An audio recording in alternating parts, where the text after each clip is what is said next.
Napatili mga fan, Andres biglang niyakap si Ashtyn.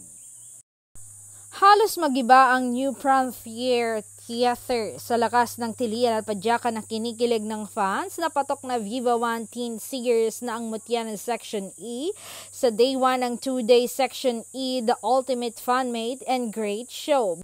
Banggit pa lang ang pangalan ng mga cast member, grabe ng tilian lalo pa noong iluwanan ng stage ang buong cast sa kanilang sing and dance opening number. And fairness, pati ang mga guest performer gaya ni na Rob Daniel, Amel Sol, Earl Agustin, Raya at Gath, tinilaan din ng todo lalo't pat karamihan sa kanila ay kinanta ang mga relatable soundtrack ng ang mutya ng Section E. May solo numbers ang bidang sina Raven Angeles, Ashtyn Olviga at Andres Mulak. Raven sang Dance to Alamat Says You Love Me.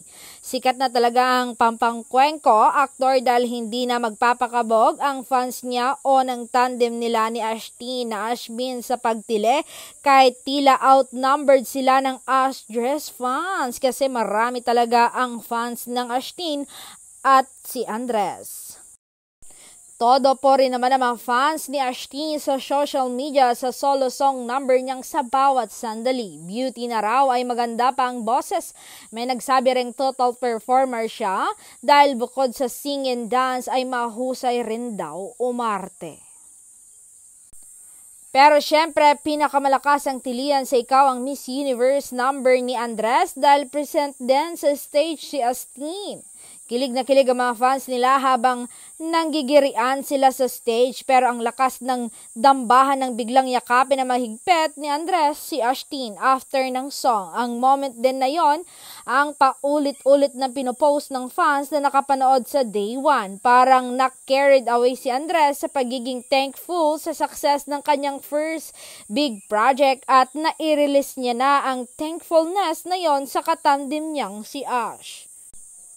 Tapos ay inas ni Ash si Andres nang maraming nagtatanong sino raw ba talaga ang Miss Universe ng buhay mo. Tilian na naman, alam nyo naman yon, say ni Andres sa fans. Hindi pa natapos doon dahil nagbiro pa si Ashtyn na paano raw siya magiging Miss Universe kulang siya sa height. Umiling-iling naman si Andres na ibig sabihin ay okay lang sa kanya ang height ni Ash. Say naman ng mga fans, sakto lang lalo na pag ikikis niya ito sa noo. Haha. Siyempre, ang ultra hit na daling-dali ng Gath, ang finale number nila na talaga namang riot sa saya. Ramdam mo ang nabuong camaraderie ng buong tropa.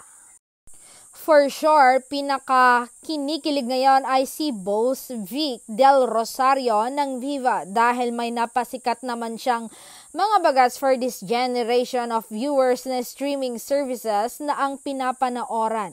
By the way, in-announce nga rin pala sa New Frontier Theater na may bukto na agad ang mutya ng Section E. Congrats!